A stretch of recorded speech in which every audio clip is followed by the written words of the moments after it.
Polytricks, institutions, and social progress in Jamaica. Chapter 1. The driving force of socio-economic change. The persistent poverty, the economic stagnation, and the constant decline of the social conditions in Jamaica are commonly explained by the failures of the policies of successive political regimes. Thus, for example, the talk shows on radio are almost completely about public policies and politicians, especially in relation to the persisting hardships continuously experienced by the majority of the population. Evidently, this line of reasoning is common sense.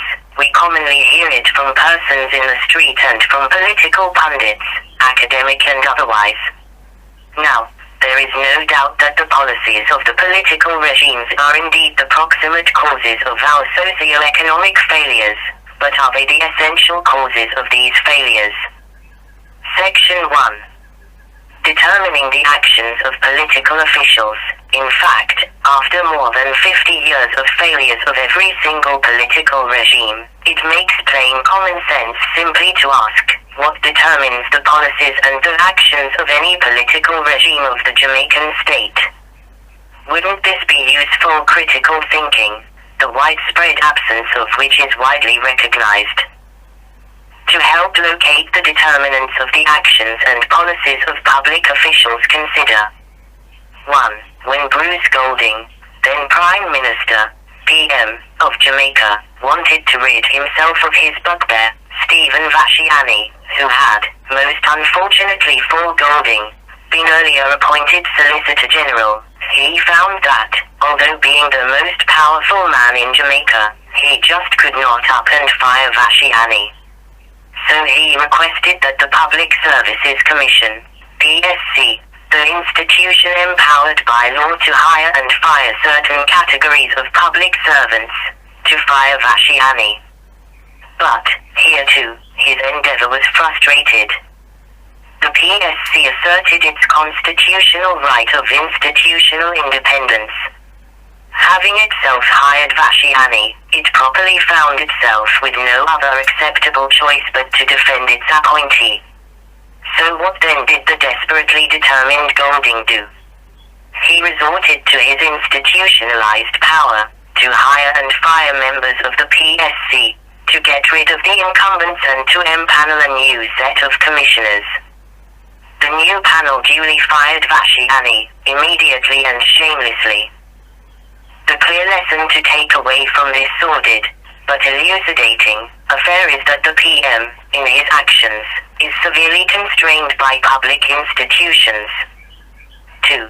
Back in 2012, the current finance minister, after having flatly declared his rejection of the IMF's suggestion that there should be a 25% haircut, reduction, of the principal amounts owed on locally held GOJ bonds, had to locate equivalent amounts of money, without borrowing, to fill the resulting financial gap in the IMF program. The finance minister quickly decided to raid the National Housing Fund held by the National Housing Trust on behalf of its contributors, past and current working people and employers in Jamaica. However, the finance minister found that he just could not take this money as fast as he would have preferred. Rapidity was important since time is money. The finance minister first had to go to Parliament, certain of the support of its constitutionally institutionalized majority, and change the law that would have made him a criminal if he had succumbed to his haste. Only then was he empowered, by the institution of law, to raid the NHF without fear of fine or confinement. 3. In fact, the finance minister may not ordinarily touch the public purse, constitutionally termed the Consolidated Fund, without subjecting himself to the constitutionally institutionalized procedure. Firstly, he has to submit a money bill to the Parliament. If the faithful majority acts with its usual canine loyalty, the bill becomes an Appropriations Act of Parliament, a law. Secondly, The finance minister may then only make withdrawals under the Appropriations Act by means of submissions of warrants. In addition to such normal appropriations, the finance minister, in times of emergencies, may also make direct drawdowns without raising a money bill in Parliament. These cases make it clear that even the most powerful officials in the state are constrained by institutions that prescribe how they should act. Furthermore, looking towards the future, it is also clear that these cases teach us that we may usefully look towards developing institutions both to constrain and to incentivize our public officials so that they may usually act as good public servants. So, if as popularly believed, it is the lack of political will that determines the failures of the regimes, then properly fashioned institutions may correct such situations. So, at this point, it seems that institutions may be primary causes both of the behavior of political regimes and, so, of socio-economic change. Section 2. Determining the root causes of social change. Furthermore, the rapid changes of political processes do not match the steady persistence of the economic stagnation, nor with the persistence of the social decline. However, the persistence of the almost unchanged political and economic institutions adopted in 1962 perfectly matches the persistence, since then, of our socio-economic underperformance. This correspondence may indicate causation, since, if institutions are indeed the driving force of socio-economic change, then, in the absence of changes in the institutions, we may expect unchanged socio-economic outcome. It also follows that if changes of institutions give rise to changes in the socio-economic outcomes, then the case for causation becomes even greater. Causation is established unless, or until, some other element in social existence is found to be the cause of the changes both in institutions and in socio-economic outcomes. Therefore, the evidence and the reasoning so far presents partial proof, in summary, that institutions that constrain the decisions and the actions of the whole government, and the actions of the politically powerless population as well, are the essential causative agents of social and economic change. In order to further concretize the generality of this point, a review of our history here on the rock is in order. After the almost comprehensive extermination of the Tainos in Jamaica by the Spaniards and the subsequent capture of the island by the British, the virtually depopulated island of Jamaica was effectively before the British as a clean slate on which to create, from scratch, a brand new society.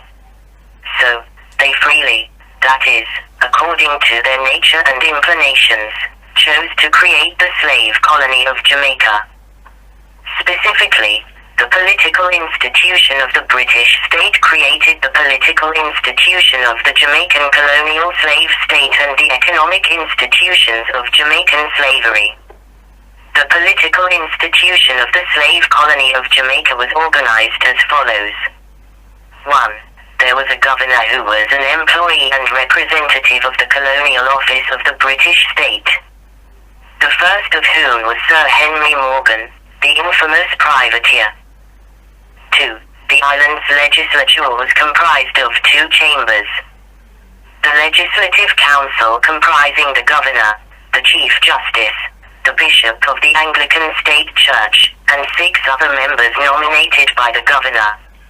Appointments to the Legislative Council, ultimately, were instituted at the pleasure of the Crown.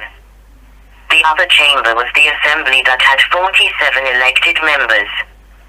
The electors were British colonists who gained suffrage by economic franchise, the value of land owned, the rate of rent paid, or the amount of taxes paid. Candidature for the Assembly required significantly higher levels of economic qualifications than those for elector.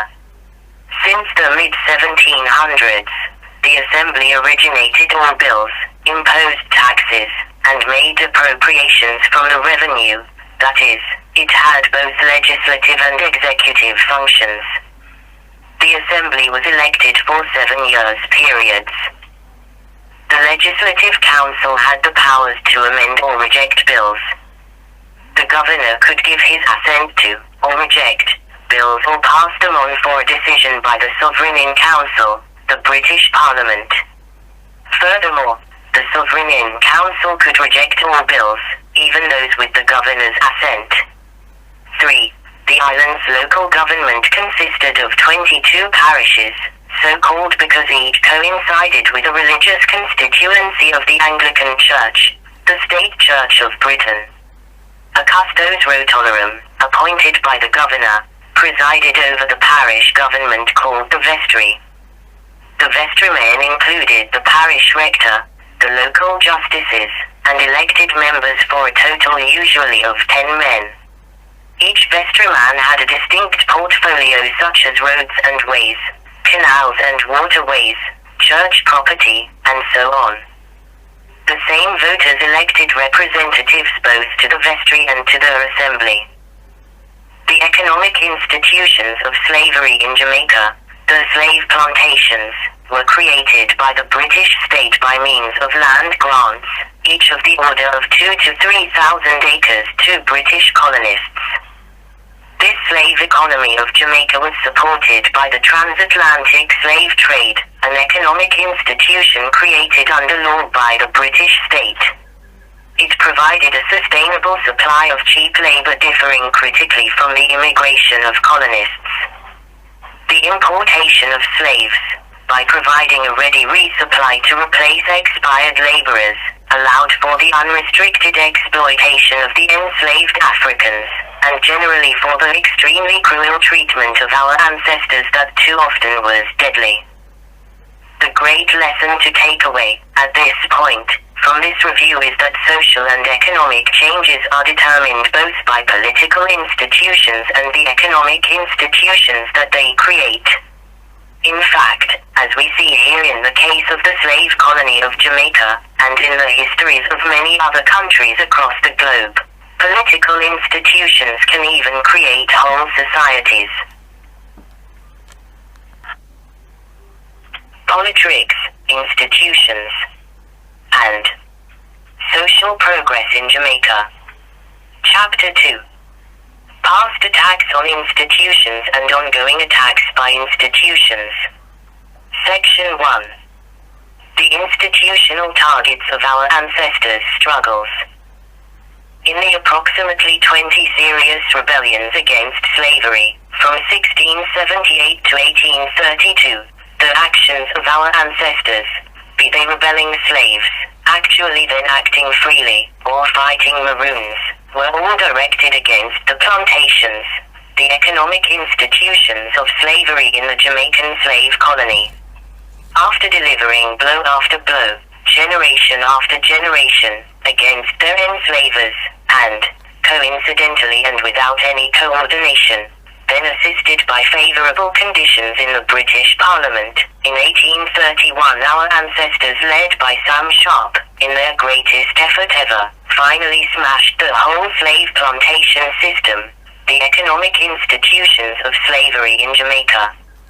In fact, by smashing the economy based on chattel slavery, by cutting and clearing the path to the wages system of labor, our ancestors actually delivered us all from slavery by means of accomplishing a truly great economic revolution.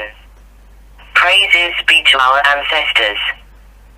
The transatlantic slave trade, that other economic institution critical to slavery in Jamaica, had already been abolished in 1807 by Britain.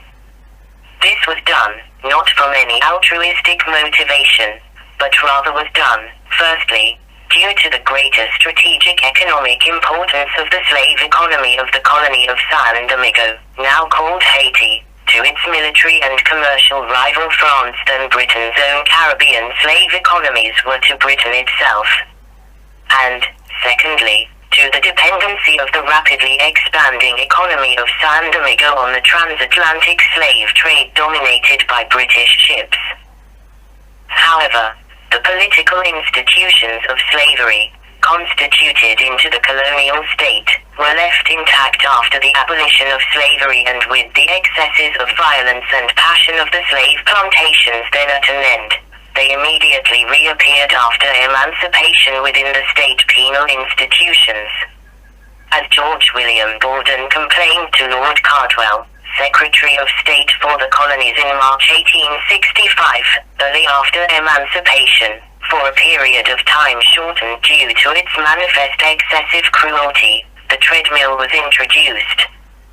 Then early in 1865, corporeal punishment, by use of the Cat-O-9, for second offences of petty crimes was first used in the state penal institutions of Jamaica. This was a first for the whole British Empire as well. Now, petty crimes included petty predial larceny and trespassing, crimes that were easily fixed on the rural poor, the latter charge often being used to dispossess our ancestors from land that they had in fact purchased.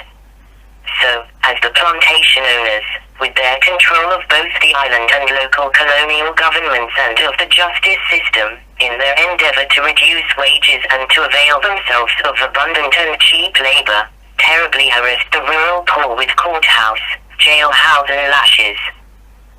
Then, due to such, and further, aggravation, the rabid and debased political institution of the Jamaican colonial slave state, by then actually baseless, that is, without the base of a slave society, became the focus of the fierce attention of our free ancestors of St. Thomas in the East.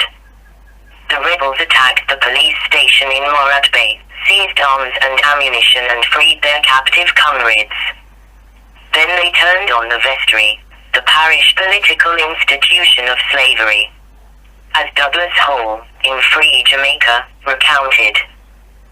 At Morat Bay, in the meantime, the vestry had met as planned, and while they were in session, Paul Bogle and a large gathering of armed people approached the courthouse square where the custos had assembled the local militia of about 20 men. The mob were met by the custos, who told them not to enter the square. They did so, and the militia withdrew to the steps of the courthouse. The custos then began to read the riot act, and at the same time people in the crowd began to throw stones. The custos ordered the militia to open fire, and some of the people fell to the ground. The mob then rushed the militia, who took refuge in the courthouse, and a siege began. Finally, the courthouse was set on fire, and as the inmates ran out, several of them were killed by the attacking people. Among the dead were the custos, Baron von Ketelholt, the Reverend Herschel, curate of Bath, a nearby town, and Seer Price, a black man who was a local builder. The rioters, in command of the town, set out on the following day, Thursday the 12th, to attack and plunder Bath and sugar estates down the line of the Plantain Garden River. Third day the first troops dispatched by reached Morat Bay. He, returned to Kingston, from Flamstead, dispatched another 100 troops by sea, ordered a detachment of white troops to march eastward along the Blue Mountain Range to approach the rioters from the interior, and proclaimed a state of martial law to exist over the whole county of Surrey, except Kingston. On Friday, Eyre himself set out by sea with 50 more troops, arriving at Morat Bay at 7 o'clock in the evening. The balance sheet of destruction and retaliation by itself tells a tale. On October the 11th, the rioters had killed 18 and wounded 31 people. Subsequently, they were responsible for the killing of 4 and the wounding of 3 others. They plundered 20 houses and shops and burned down 5 buildings, including the Morat Bay courthouse. The number of people killed by the militia on the October the 11th is not known, but the authorities were later responsible for the execution of 354 people by sentence of courts-martial, the shooting or hanging of 85 others without trial of any kind, the flogging of 600 men and women, and the destruction of nearly 1,000 huts, cottages, houses, and other buildings. Writing to the Secretary of State for the Colonies on November the 2nd, Eyre commented, "The retribution has been so prompt and so terrible that it is never likely to be forgotten." If the words rioters and mob are substituted by the word rebels, this otherwise succinct account clearly becomes rational. Mobs do not perform according to a plan, as clearly was in place and, moreover, was very effective. In fact, Bogle and his associates had previously given notice to a squad of policemen who had gone to Stony Gut to serve warrants of arrest on Bogle and others, of their objectives of going to the vestry and killing all white men and all the black men that would not join them. The policemen were also given a beating and made to swear to join color and to cleave to the black. Clearly, there was a conspiracy. The attack in Morat Bay was well planned, prepared and executed. This was no riot, it was the first and decisive battle of the rebellion. On the recommendations of the Stork Commission, empaneled by the Colonial Office to inquire into the whole affair, the whole structure of the slave colonies' political institutions was abolished. The island legislature and the vestries were smashed and thrown on the dust heap of history. The Anglican Church was disestablished, was no longer a state church. Only the representative of the Colonial Office, the governor, was retained. This was the barest administrative necessity required for the continuation of colonial status in Jamaica. So the true essence of the Bogle Rebellion of 1865 was that it was a successful political revolution concocted and executed with the singular objective of overthrowing the wicked political institutions properly belonging to, but remaining after, slavery in Jamaica. Praises be to the ancestors. Section 2. The institutional basis of the party political culture and its party political perspective. With the aid of the sensationalistic media, the people generally focus on the political parties, including political regimes, and their political promises, and interests, intrigues, and individuals. In other words, the people focus on party politics. And with so much sauce and goodies on offer, and with plenty blame both to lay and to evade, and with the popular dominance of the political culture and spirit, party politics has remained center stage and in the spotlight of the bedazzled nation's gaze. However, the question naturally arises as to the origin and source of stability of this dominant perspective, the party political perspective, that party politics is the main, if not the only, determinant of social and economic changes. In the 1930s, during the British direct rule of Crown Colony in Jamaica, Eyre's hopes for perpetual social quietude were dashed. The ancestors of those times protested iniquitous working conditions. Their protests culminated, in 1938, in the first significant collective action since 1865. Now, however, there was no clear threat to the political institutions of the time. Yet, by now well experienced by the mounting challenges to its rule in its colonies, especially after the colonial conscripts returned from World War I much more racially conscious and nationalistic, many, in fact, were Garveyites, and with the memory of how our ancestors fought to their victories over slavery, the British, on the advice of the Moy Commission, designed and implemented a long-term project of significant political institutional transformation. The first phase of the project started in 1944 with the institution of internal self-government. Through this political institution, a limited delegation of political authority, in certain areas of local public affairs, was made to local elected politicians constituted into a pseudo-government, lacking the essential characteristic of real governments, sovereignty. Elections were held, for the first time ever, on the basis of universal adult suffrage. This was a way both for the colonial office to identify and pre-qualify viable political parties and prestigious compliant political aspirants, and also to engage the whole population into party political practice. So-called internal self-government existed from 1944 until 1962. With suitable leaders and their two parties identified and sanitized, and with all the people entrained in the political process, the project moved to the next stage. This stage began with the leaders being tutored in constitutional law by the British Colonial Office and then instructed to form a bipartisan committee constituted into a team of legal draftsmen and tasked to produce a draft of an independence constitution for Jamaica. Now, though nominally free to compose the document, the committee, nevertheless, had to make sure that it met the expectations of its British tutors. As we know, the bipartisan committee did brilliantly in the opinions of their British taskmasters. So the draft constitution was quickly elevated into law in the UK Parliament.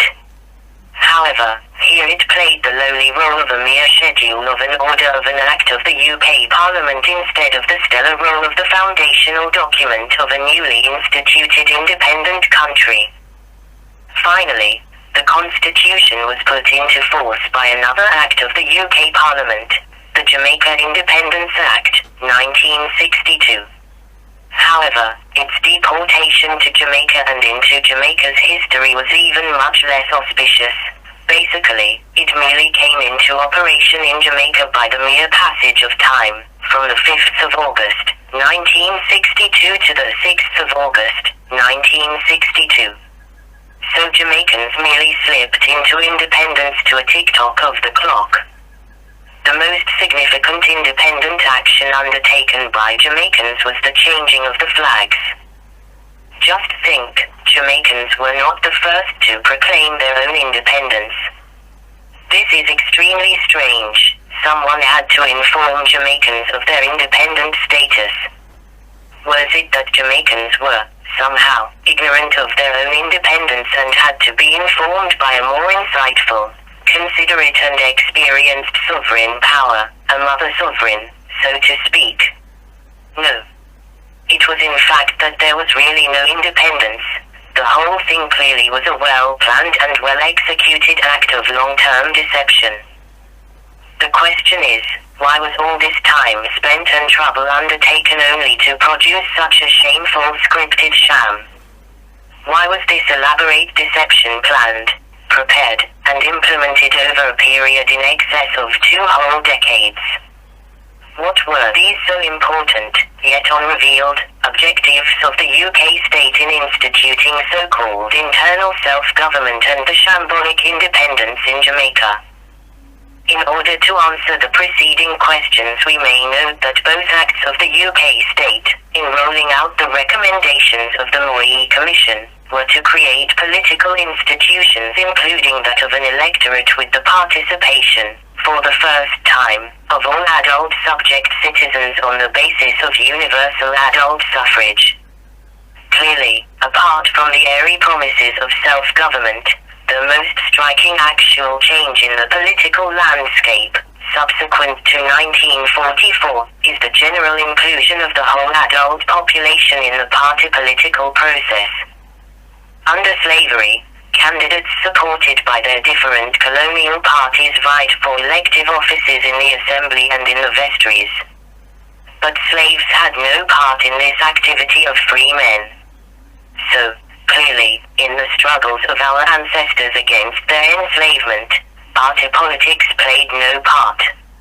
After slavery, but before 1944, economic qualifications for franchise excluded the majority of Jamaicans from party politics. So after 1944, a majority of the people, for the first time ever, became engaged and enthralled by their novel inclusion in national and local party politics, as well as by the political promises of self-government. The first result of this was that over the 18 years of so-called internal self-government, The previously disenfranchised majority was largely introduced into the political belief system of the social omnipotence of party politics. Note that this period is just long enough for the emergence of a whole new generation of innocent young voters and the passing of the cynical generations who had lived through the Bogle Rebellion and its aftermath. The upshot was that in the following period, that is during the deception of independence, now ongoing for over 50 years, party political culture has become entrenched in Jamaican public life and in the people's spirit. This process has been tremendously aided by the devilish clientelism permitted and encouraged by the insidious union of political representative and economic benefactor, patron, in the political institutions of the offices of the Prime Minister, the Cabinet Minister, the MP, and the Parish Councillor. Beneficiaries, clients, include not only those amongst the poor who are prepared to sell their votes, but also many business persons, professionals, and the dons, the government being the largest purchaser of goods and services in the country, and, strangely enough, the politician benefactors themselves. All this materially based buying by this wide range of social and political actors have fixed the party political perspective in the people's consciousness. So, on one hand, the people have long become chronically divided, often violently, by party loyalties and, on the other hand, the struggles for political office have become rabid, criminal, actually incendiary, and shameless. And the people, the politicians, and the pundits interpret all this excitement as being the real history of their country. Clearly, the Moi Commission, through the agencies of the bipartisan draftsmen and their two parties, is the originator, in Jamaica, of the popular party political culture, and thusly, also of its reflexive party political perspective. And just as clear is the fact that it is the exciting ongoing party political process, with its possibilities for rapid self-aggrandizement, favors, contracts, handouts, and tax breaks, that directly sustains the popular party political perspective. However, it was the introduction of the new political institution of so-called internal self-government into Jamaica and then the coming into operation of the political institution called Jamaica Constitution, 1962, brought into force by the political institution of the UK state, that laid the basis for, and generated, the party political process, its culture, and also, as intended, the popular party political perspective that the people cleave to, while it cleaves them apart.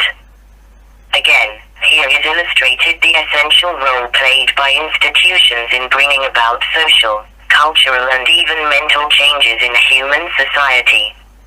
In fact, institutional changes, as demonstrated by the continuing successes of the recommendations of the Moi Commission, are the very basis and driving forces of the emergence of the party political process, culture, and perspective.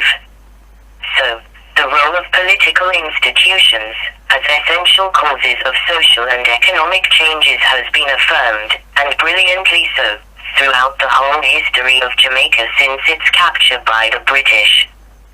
Note, also, that there were no remarkable changes to the public economic institutions resulting from the Moi Commission's recommendations. This is because these colonial economic institutions were the very ones that were to be protected during the indefinite period of independence. For it was through these pre-existent public economic institutions that the British protected their economic interests in Jamaica, and these were the very ones that they themselves had instituted for their own purposes of extracting wealth from the excluded masses. These public economic institutions of colonialism worked so well for the British then that they decided that these institutions should remain after independence. Look around. Still to be seen are the old colonial marketing boards such as the Coconut Industry Board, the Cocoa Industry Board, the Coffee Industry Board, the Sugar Industry Authority, the Jamaica Tourist Board, and others. Through these exclusive economic institutions, the British had long satisfied their interests of extracting great wealth from the people and their commons. Independence was not to abolish, but to preserve all these exclusive economic institutions in the interests of the British elite and of the emergent Jamaican elite. Hence independence saw the conversion of Jamaica from a crown colony of the UK to a neo-colony. A neo-colony is the unity, in a former colony, of new apparently independent exclusive public political institutions with the old exclusive and extractive public economic institutions developed by the former colonialists during their past direct rule. Party political democracy is the form of the Jamaican neo-colonial state. Party politics was never intended to change the general political and economic exclusion experienced by the excluded majority during colonialism, but to ensure its continuance. Hence the chronic popular disappointment of the excluded majority, on one hand, and, on the other hand, the absolute delight of the included minority. Party politics, therefore, is the veil of deception, providing unfounded hope of economic betterment for the desperate, a stage for the pretensions of self-determination for the nationalistic, designed, and so far successfully implemented, to secure the continued predominance of the rule, and of the satisfaction, only of the elites. In short, party politics is illusory. So party politics is not harmless, far from it. A review of the whole period of our history as an independent country reveals that in these times, when politicians, political parties and the party political perspective have been allowed free rein to demonstrate their usefulness, our people have been plagued, not only by economic stagnation, social decline, and increasing criminality in general, but also by political violence and political corruption, in particular, as well as by state atrocities. Submitting to the imperatives of a ruthless electoral process, many politicians have engaged, and developed, criminal alliances for purposes of electoral coercion. In return, the gang leaders have received significant public contracts, including those for the provision of protection on construction sites, official blithe, and irresistible legal representation. The coincidence of a political constituency and the turf of a criminal gang, associated with a political party, often produces the electoral fiefdom of the political garrison. This synergy of the politicians and the criminals has resulted in the generation of an entrenched, widespread and violent culture of organized crime both within Jamaica and in its diaspora. Let us recall, for emphasis, that back in 2010 prominent members of the business class, quite unusually, felt compelled to stage a mass demonstration, an activity usually abhorrent to such members of the gentry, in Emancipation Park so as to demand the breach of the synergy of the politicians and their criminal partners. Now, the genius of the masses have long noted that party political culture, despite the continuing failures of its promises and of its regimes, is still managing to retain a tight grip on the people's minds and spirits and have concluded that this mass irrationality was cunningly conjured in the constitutional constructions of the conspiring cousins that co-chaired the bipartisan legal drafting team. It is also purported that, having dastardly done their duties to the British state for which they would be generously rewarded, they may well have jointly declared to all in earshot, while holding aloft their hands in their respective iconic identification symbols of their political parties, words to the effect that we too hold them tight. So, it must be said that not all Jamaicans submit to the party political culture, nor look through the spectacles of the party political perspective. The Rastas are, as a group, outstanding in their abstention from party politics and may have been the source of the term Polytricks used mostly by them to derisively refer to party political culture and, especially, to the manipulations of the politicians. Rastas, traditionally, have always known that the party political perspective is illusory and have always referred to the reality of the system behind its illusions. It should now be clear that the totality of institutions, de jure and de facto, constitute the reality of human society, its social fabric. The social fabric is the system that the races refer to, that invisible hand, that ultimate mundane decider of all social questions, that conservative force that irresistibly works against the small man and in the interests of the big man, or for those well connected to these big men. From birth to death, individuals are enmeshed in this practicably inescapable social fabric. Banishment implies not only geographical exit, but more so institutional exit. Hermits do not lose their social status, and may indeed be institutions themselves. The fortunes and social status of an individual are generally determined by, or otherwise reflected in, the position that the individual holds in this fabric of institutions. Thereby, the nature of a society, and so also of its long-term social and economic outcomes, is determined by this social fabric of institutions. Therefore, in view of the failure, so far, of this party political process, culture, and perspective of socio-economic change to prove their relevance through providing useful solutions to, instead of multiplying, the pressing problems of our current history, shouldn't we be extending our mental explorations to the essential institutional causes of our persistently poor national socio-economic performance? Polytricks, institutions, and social progress in Jamaica. Chapter 3. Institutions in current history. Section 1. The functions and operations of modern Jamaican exclusive public institutions.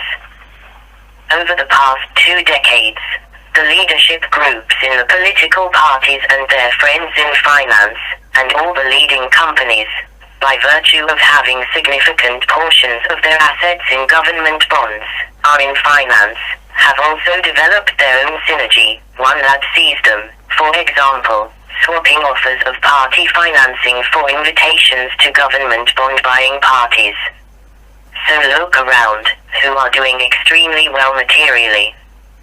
The leadership both of the financial sector and of the political parties, past and present, really stand out. So why is it that these two groups are doing so well when the vast majority of Jamaicans, including many honest professionals, are doing so badly? This is due to the exclusive nature of the Jamaican political institutions that have created exclusive economic institutions that together work to enrich political and economic elites and to impoverish the excluded majority. With the elites' control of, and influence in, these institutions, they ensure that wealth is extracted from the people and their commons and transferred to themselves. Hence, there is great and growing income inequality and poverty in the country. The political institution of Jamaica's Parliament established, for example, the economic institution of the Urban Development Corporation, UDC, the chief function of which seems to be to seize the natural resources of the people's commons, mostly on the shameful basis that they are crown lands, and to hand these over to the economic elites, while excluding the majority of Jamaicans from access.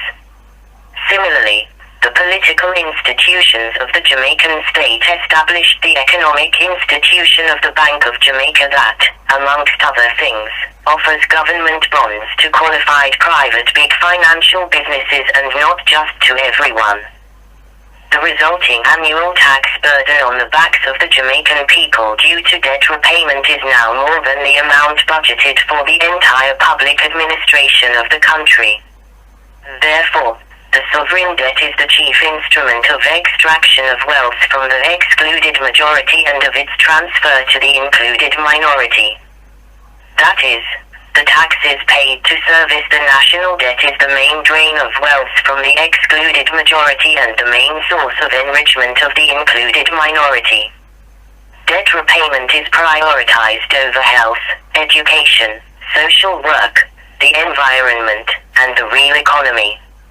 In fact, more money is paid down against the national debt, handed over to the bondholders, than the total allocated for the whole administration of the public services including health services, public water supply, schools and teachers, road building and maintenance, law and order, and so on.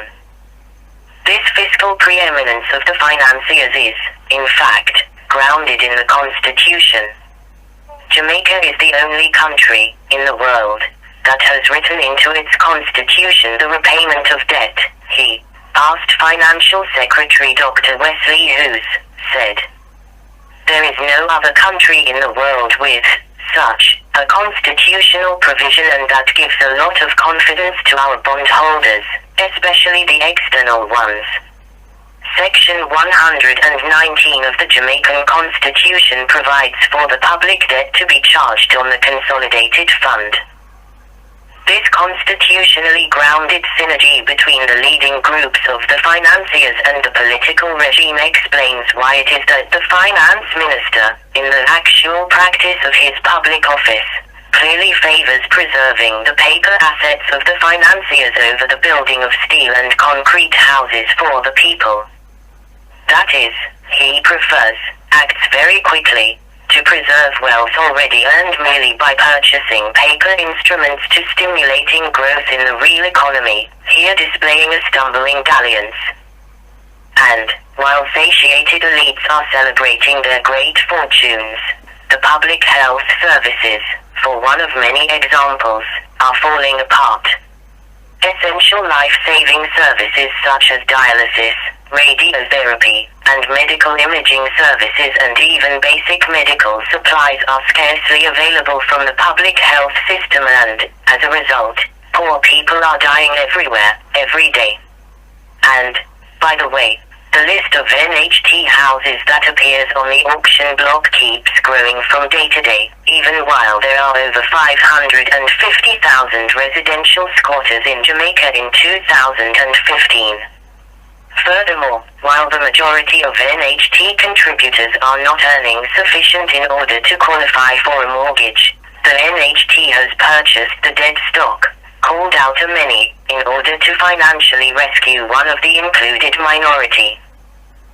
The exclusive nature of the public political and economic institutions is the basis of the close relationship of the leading groups of the political regime and the financiers, as, for example, is obvious in the Economic Program Oversight Committee, EPOC, and especially brilliantly so in the union of its co-chairman.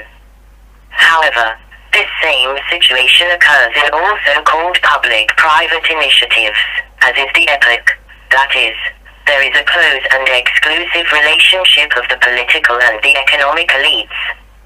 In these so-called economic public-private initiatives, the government claims to represent the public and the private big business people represent themselves. Now, it is painfully clear that the government, in actual fact, does not represent the interests of the majority of Jamaicans. So this majority of the people, substantially, the real public, are critically excluded from having a voice at the table of economic decision-making. That is, the real public is excluded from so-called public-private initiatives. The exclusion is blatant. Even the Contractor General, an institution created to safeguard the real public's interests of eliminating the high levels of corruption attending public-private contracts, is only barely tolerated by the included minority near these public-private initiatives. Thusly, these so-called public-private initiatives are microcosms and instruments of extraction of the exclusive minorities ruling the Jamaican people. Hence, the general exclusion, both political and economic, and the resulting economic deprivation and social injustice experienced by the excluded majority.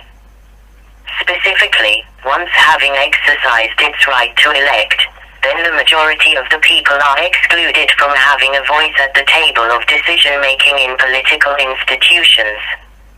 So, Since it is the political institutions that create and regulate economic institutions, then the politically excluded majority end up also being excluded from decision-making in publicly owned economic institutions like the UDC and the BOJ, as well as in the public-private initiatives. Hence the interests of the excluded majority, as are evident, are at the bottom of the list of national priorities. The results, on one hand, are the economic deprivation and the social injustice experienced by the excluded majority and, on the other hand, the enrichment of the included minority. We are underserved, while they have the lion's share of the cake of national income. Section 2. Constitutional loopholes, the role of the oligarchs and outcomes. We have seen the finance minister showing just how it is that, for some persons, the law is not a shackle. In addition, we have seen the ability of a PM to get around the institutional independence of the Public Services Commission. The very same procedure used here may also be used to get around the similarly crucial constitutionally protected institutional independence of the Judicial and Police Services Commissions and Jamaica's Privy Council. From which it follows that the principle of institutional independence of state agencies such as judges, the DPP, the Auditor General, the Jamaica Civil Service, and the Jamaica Constabulary Force can be gotten around, as in the case of the Solicitor General. That is, all the constitutionally institutionalized checks on the excessive use of the powers of a political regime can be gotten around. The defeat of all constitutional checks on political power of regimes results from loopholes existing in the very safeguards of the integrity of the Constitution. In fact, the presence of such structural weaknesses in the security clauses of the Constitution fully compromises its integrity as the foundational basis of the rule of law, the latter being the principle that everyone is equal before the law. From this fact alone arises the impunity of the politicians and their associates, their business friends and the dons. In short, the principle of the rule of law does not hold in Jamaica. So this compromised, and therefore absent, rule of law permitted by the Constitution itself allows some persons to legally avoid, by virtue of the existence of the constitutional vulnerabilities, the shackles of the law. These persons include members of the leadership group of any current political regime and, as we saw a while back in the case of the traffic ticket affair, members of the economic elite. This flouting of the rule of law, by the members of a political directorate and their moneyed friends, is based on constitutional loopholes so strategically located and cunningly implemented so as to allow for the existence, within a democratic shell, of an oligarchy, the latter being the collective despot of the included minority, members of which are called oligarchs.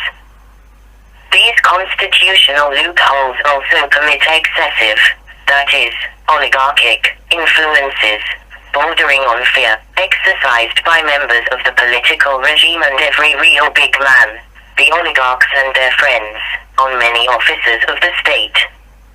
Whether by being oligarchs in waiting, or just by being friends of the oligarchs, even prominent members of the opposition are also big men and women. This situation paves the way, on one hand, for the political bullying of public servants and, on the other hand, to the political corruption of public administration.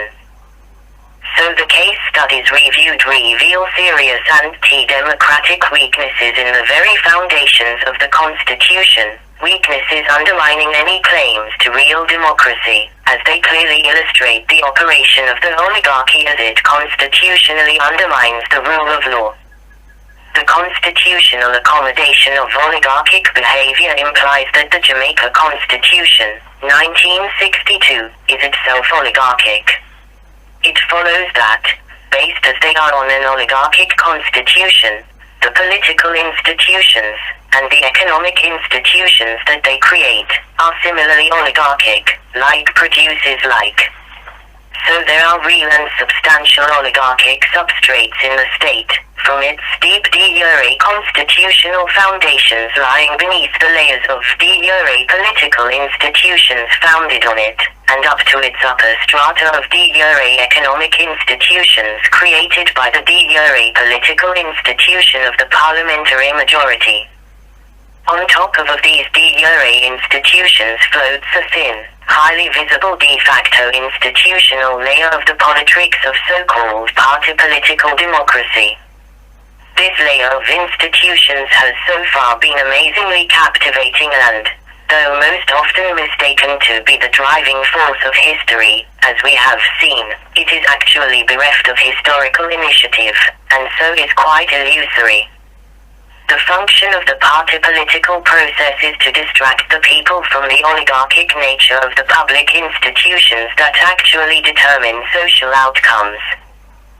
This oligarchic nature of Jamaica's public institutions, including that of the constitution on which they are constructed, has remained unchanged during independence.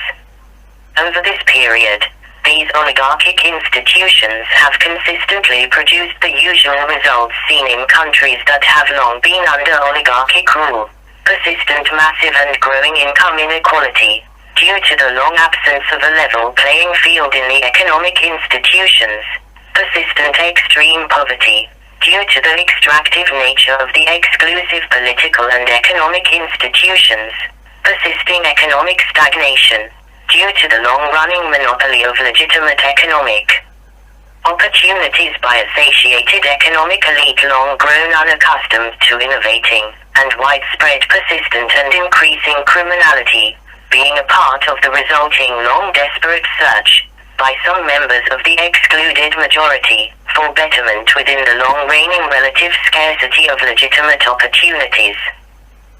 Along with all these unfortunate outcomes, one must also acknowledge that the violence of the electoral strife and the resulting tragic industrialization of criminal violence, including assassinations, arson, massacres, and political terrorism, as well as the associated emergence of Jamaican-based international criminal organizations, are all due to the struggles for elective public offices.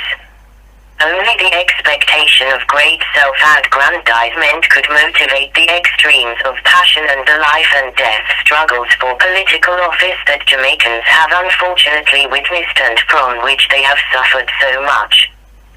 The resulting destruction and deaths, as well as the accompanying moral and social degeneration, are due to the ruthless endeavors by the political aspirants to participate in the patrimony of the prized political pie as members of the included political elite, as members of the oligarchy. It is irrational to think that the virtuous passion for public service could ever drive so many to perpetuate such extremely egregious public disservice. Section 3. Constitutional loopholes, the oligarchy, and the real sovereign of Jamaica. A review of the Jamaica Constitution, 1962, shows that the loopholes that permit oligarchic behavior are all tied to the attribute of institutional independence guaranteed by the Jamaica Constitution, 1962. What is the nature of such an independence and how is it secured? Institutional independence is the freedom of an institution to determine its own findings and to initiate the institutionalized procedures that it decides to apply. It also protects the members of such institutions from removal, excepting for mental or bodily infirmities, or for misbehavior. So institutional independence does not imply independence of mind, as many may assume it does. Now, independence of mind does not sit well with the oligarchs, as we have seen in the case of the PM, the PSC, and Vashiani. Therefore, independence of mind may be a major disqualifier of membership, a misbehavior, in any public institution. Furthermore, we have all witnessed the harassment by the oligarchs, as well as by the oligarchs in waiting, of the non-partisan independent-minded individuals occupying the offices of the Contractor General and of the Independent Commissioner of Investigations. So what to make of this institutional independence protected by the Constitution? For ensuring the rule of law, it is useless. Hence the lawlessness rampant from the top to the bottom of society. For ensuring the rule of oligarchs, it is demonstrably perfect. So what to make of the Jamaica Constitution, 1962? It is oligarchic. For, as the designers of a constitution should have had the wisdom of the ways of the world to have expected, given the opportunity to participate in privileged power, as the constitutional loopholes present to leaders of any political regime, few can resist. So, in fact, the loopholes are not due to mistaken oversight but are critical designed components of the deception that is Jamaican independence. One type of constitutional loophole is demonstrated in the case of the former Solicitor General Vashiani. The Prime Minister effectively selects the members of all the institutionally independent services commissions. The PM, as in the case discussed, may also remove commissioners.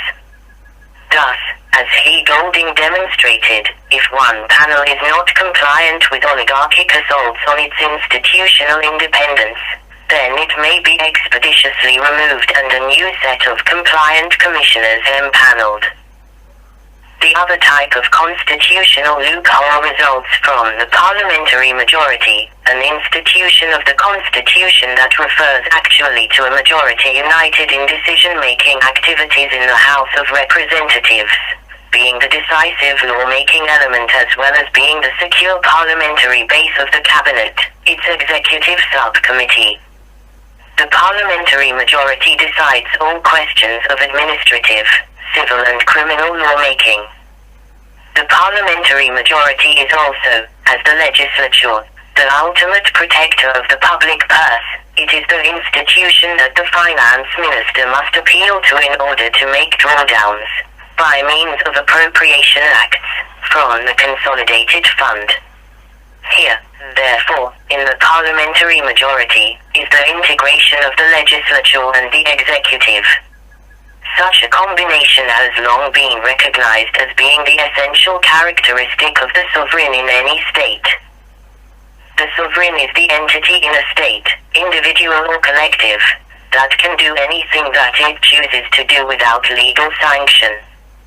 With its essential powers of lawmaking and state administration, the latter including command of the coercive military, constabulary, judiciary, and penal apparatuses, the powers of the sovereign includes binding anyone in the state by means of laws that they choose to make and the executive actions they choose to take. Thus, a sovereign may establish any levy, seize any property, banish or imprison or even eliminate anyone, all without legal sanctions, simply because it is the sovereign that makes the laws and so may legalize any of its intended executive actions. Therefore, the sovereign is the one truly independent institution. So the finance minister, in approaching the sovereign parliamentary majority with his request for legalization of his intended raid on the National Housing Fund, was so confident of its support that he preemptively and publicly excluded the only other source of the funds available. This was the source that the IMF, itself, knew was capable, because this source was the very one they knew that had benefited the most from the past financial irresponsibility of successive regimes, the set of local holders of significant amounts of government bonds, the large, and mainly financial, private businesses. So the IMF proposed that there should be the haircut of the value represented by the paper instruments they held. However, the finance minister stood up, on behalf of the bondholders, to the mighty financial wisdom, global influence and capital resources of the IMF. What a brave display by the finance minister! If only he was as militant in the interests of all the people and not just in the interests of the big financiers. However, as the finance minister expected, he was not disappointed by the sovereign parliamentary majority, The raid on the NHF requested by the finance minister was legalized by the parliamentary majority and executed by its finance ministry. It was an act of a constitutional sovereign and, indeed, was truly a royal depredation. The pre-existent law prohibiting the raid was not a shackle. So the two centers of oligarchic powers are the institutions of the parliamentary majority and of the Prime Minister. However, the two are not equal. The Prime Minister is appointed by, and must maintain the confidence of, the parliamentary majority, who may remove him or her by a vote of no confidence. No one, and no institution, in Jamaica may remove the parliamentary majority, so it is the one, truly independent, institution in Jamaica. It is the sovereign of the Jamaican state. Hence, the references to an existent parliamentary sovereign, by leading oligarchs, are in fact truly reflective of the reality. The sovereignty of the parliamentary majority and the inclusion of the constitutional procedures for the subversion of the rule of law were ensured by the Moy Commission, the British Colonial Office, and the Jamaican Bipartisan Legal Drafting Committee of the Constitution, members of which included prominent lawyers and barristers. Universal adult suffrage and party political pluralism make the oligarchic constitution and its public institutions seemingly democratic. The oligarchic sovereignty of the parliamentary majority and the constitutional loopholes permitting ministerial oligarchical exhibitions prove otherwise. Polytricks, institutions, and social progress in Jamaica. Chapter 4. The People's Hopes and Corrective Civics. Section 1. The curious constitutional case of the missing statements of principles and declaration of enactment. Without a doubt, institutional independence, the constitutional protection of the checks on governmental excess, is definitely desirable. Since, in order to escape logical degeneracy, it cannot be founded on institutions based on the Constitution itself, as then it would end up being similarly compromised as unavoidably obtains presently, then it must be based outside the Constitution. But, how is this to be, if the Constitution is the foundation of all public institutions? Since the Constitution has to be based on something external to itself, as are all things, then, possibly, the foundation of the Constitution may also provide a suitable basis for the independence and protection of the institutional checks and balances. But what is the Jamaica Constitution, 1962, itself based on? It is based on the recommendations of the Moy Commission of the British state. So its very conception was not Jamaican. Taking a clue from the word public in the phrase public institutions, we may imagine, at this point, that if the Constitution, a public institution, was based on the people, that is, if the people had chosen a drafted document to be the Constitution of Jamaica in a referendum based on universal adult suffrage, then the people themselves would be the natural defenders, the natural base, of their own constitution. Then the relevance of the term public in the phrase public institutions would be affirmed and well grounded. Furthermore, the constitution so founded would be Jamaican in origin, basis, nature, and objectives. In order for all this to have occurred, then the people themselves would need to be actually independent, both in actual status as well as in their minds, in order both to establish an independence constitution and to declare it. In other words, the people would have to be the collective sovereign of Jamaica. This would have been the truly democratic manner to go about becoming independent. However, there never really was a people's movement for political independence. It was a mere labor unrest that so rattled the state of the British Empire that it initiated, planned, and implemented this long-term project of political tutelage leading to so-called political independence. So, with exclusive interests themselves, The British decided that such interests were better ensured by handing over their rule to a well-prepared and eager exclusive native political elite, a neo-colonial oligarchy. Thus the British state decided to grant independence to Jamaica, that is, it decided to replace its own direct colonial rule with its own creation of a neo-colonial oligarchic state. But the sly British fox had in mind indefinitely long-term protection of its interests in Jamaica. Their objectives were to secure, in respect of Jamaica, their interests of property, commerce, and diplomacy. These interests do not include, and are often in the way of, those of the people. So, to secure their interests against potential popular challenges, the rule of the oligarchs they intended to institute had to be disguised as a democracy. In order to accomplish this deception, the British, firstly, had to institute universal adult suffrage so as to entrain the people into party political practice and, secondly, to institute internal self-government in order to provide the conditions for the selection and development of the initial set of candidate oligarchs. This was achieved in the first phase of the implementation of the recommendations of the Moy Commission. Then at the start of so-called independence, the emergent native oligarchy was embellished with the independent democratic veneer of an independence constitution, along with the accompanying bag of the Polytricks of party politics to stultify the urges of the people for real self-determination. In this way, the indefinite continuance of oligarchic rule was to be ensured. This process of institutional change and mass deception took over 2 decades to be effectuated. The complex constitutional contortions required, in order for the British to create an independent Jamaican oligarchy with a convincing democratic image, when executed, resulted in certain strange constitutional constructions. One quite queer aspect of the Jamaica Constitution, 1962, is that, in its text, there appears no statement of its own principles, including the basis of its establishment. Another unusual feature is there no reference to the occasion and agency of its enactment. Clear declarations of these key introductory components of a constitution of a state are usually made in a preamble or in the first sections of a constitution of a state.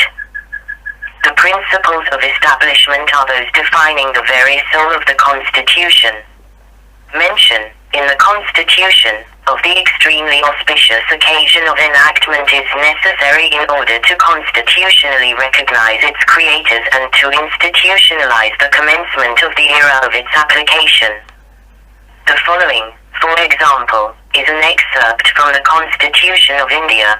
We, the people of India, having solemnly resolved to constitute India into a sovereign socialist secular democratic republic and to secure to all its citizens justice, social, economic, and political liberty of thought, expression, belief, faith and worship, equality of status and of opportunity, and to promote among them all fraternity, assuring the dignity of the individual and the unity and integrity of the nation. In our Constituent Assembly this 26th day of November, 1949, do hereby adopt, enact, and give to ourselves this Constitution. The following is another excerpt, this time from the California Constitution. All political power is inherent in the people. Government is instituted for their protection, security, and benefit, and they have the right to alter or reform it when the public good may require. Now these excerpts were not chosen from specially selected constitutions. However, they clearly illustrate that statements of principles and declarations of enactment are quite usual in any constitution. And the reasons for their inclusions are that through such explicit declarations, it is made clear that the people hold all political powers by which the Constitution is established by the people as its primary political instrument. So the Constitution is made by the people for the good of the people, the public good. For who can define the public good, but the people themselves?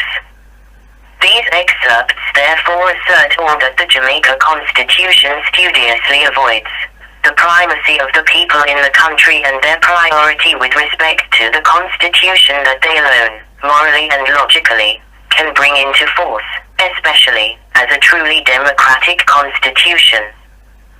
But the unanswered question remains: why are such statements of principles and declarations of enactment missing from the Jamaica Constitution, 1962?